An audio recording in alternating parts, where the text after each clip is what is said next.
நம்ம சேனல் தொடர்ந்தாப்புல நீங்கள் வீடியோக்குள்ள பார்க்க நினச்சிங்க இதுவரை நம்ம சேனலை சப்ஸ்கிரைப் பண்ணுங்க கீழே பெல் சிம்பிள் இருக்கும் அதையும் கிளிக் பண்ணுங்க. சரி வாங்க நம்ம வீடியோக்குள்ளே போகலாம். வணக்கம் நண்பர்களே.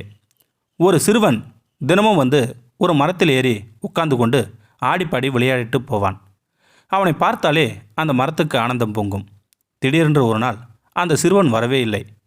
மரமும் அவனை எதிர்பார்த்து காத்திருந்தது. சில நாள் கழித்து அந்த சிறுவன் வந்தான். அந்த மரம் சந்தோஷத்துடன் அவனை பார்த்து, ஏன் இவ்வளவு நாளா என்னை பார்க்க வரல, உனக்கு என்ன பிரச்சனை என்று கேட்டது அந்த மரம். என் நண்பர்கள் எல்லாரும் அழகழகாய் பொம்மைகள் வைத்திருக்கிறார்கள், ஆனால் என்னிடம் மட்டும் ஒன்றுமே இல்லை என்றான் அவன். கவலைப்படாதே, இந்த மரத்தில் உள்ள பழங்களை எடுத்துச் சென்று கடையில் விற்று பொம்மை வாங்கிக்கொள் என்றது அந்த மரம்.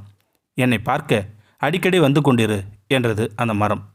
அவனும் மகிழ்ச்சியுடன் பழங்களை பறித்து சென்றான். மறுபடியும் அவன் வரவே இல்லை அந்த சிறுவன். மரம் அவனுக்காக ஏங்கியது. பல வருடம் கழித்து ஒரு நாள் வந்தான். அவன் முகத்தில் கவலை தெரிந்தது. இப்போது அவன் வளர்ந்திருந்தான்.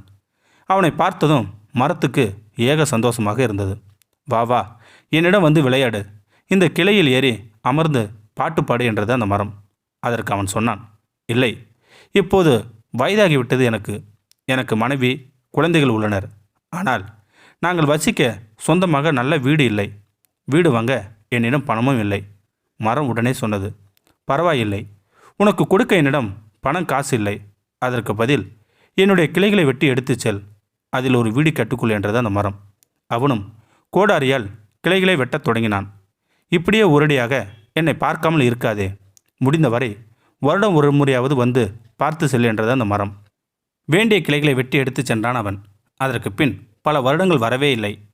வருவான் என்று மரமும் நித்தமும் காத்திருந்தது. பல வருடங்கள் கழித்து பார்க்க வந்தான் அவன்.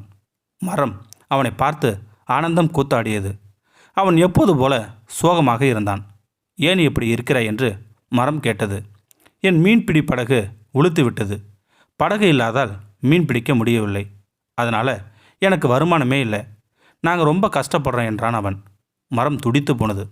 நான் இருக்கிறேன், என்னுடைய அடிமரத்தை வெட்டி எடுத்துக்கொள், அதை வைத்து நீ பெரிய படகு கட்டிக்கொள் என்றது அந்த மரம். அவன் அடிமரத்தை வெட்டும்போது, மறக்காதே, வருடத்திற்கு ஒரு முறை என்று இல்லாமல் எப்போதாவது என்னை பார்க்கவா என்றது அந்த மரம். ஆனாலும் அவன் வரவே இல்லை. மரத்துக்கு நம்பிக்கை மெல்ல மெல்ல மறைய ஆரம்பித்தது. அப்போதுதான் அவன் வந்தான்.